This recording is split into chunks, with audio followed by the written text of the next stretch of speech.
d'abord une relation de joie, parce que je pense que c'est important qu'on puisse, dans les temps que nous vivons, assez troublés, où les gens perdent beaucoup de leur point de repère, de rappeler que l'essentiel ne se trouve pas dans un retour à la consommation effrénée, ne se retrouve pas dans une recherche de sens tout azimut dans des fausses spiritualités, mais bien dans des valeurs sûres et durables, comme celle de la famille.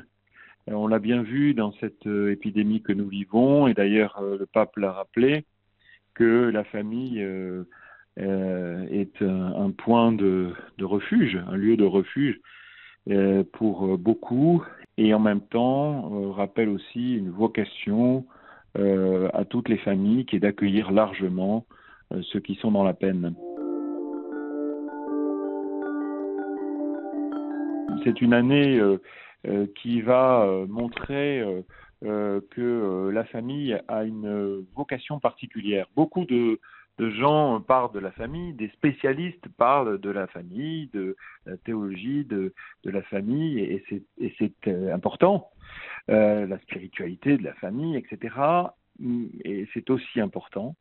Mais je crois que c'est important que les familles aussi puissent témoigner de la grâce qu'elles vivent au sein de cette église domestique, comme le pape aime à le rappeler. La famille est un lieu de ressourcement, un lieu de force, de consolation, de joie aussi, même si beaucoup de familles aussi expérimentent la douleur. Qu'une famille, ça se construit, ça se structure, ça se travaille, ça se prépare.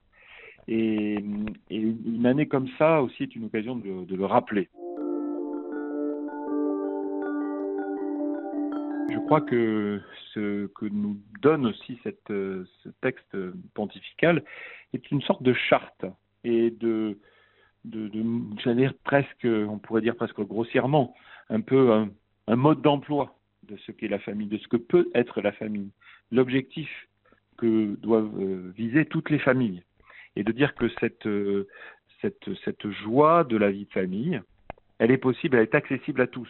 Une année comme cela peut nous rappeler, peut nous renforcer dans ces convictions, dans cette certitude, oui, que l'amour est source de joie et que la famille est source de joie.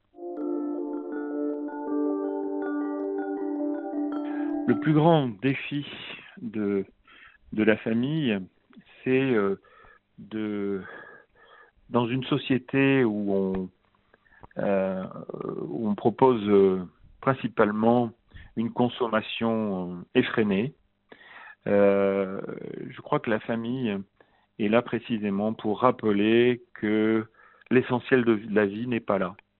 L'essentiel est juste précisément dans l'accueil de la vie et d'accueillir le don des autres.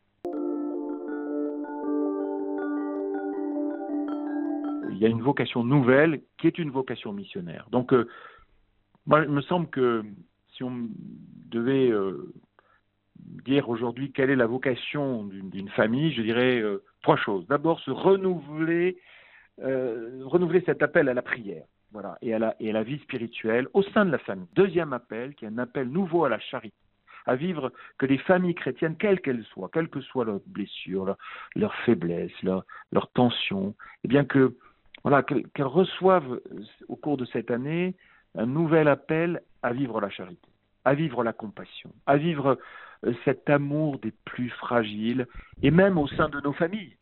Et un troisième appel, eh bien que déborde un nouvel élan missionnaire familial, pour que vraiment le monde puisse croire à travers le témoignage des familles, en disant mais voyez comme ces familles s'aiment.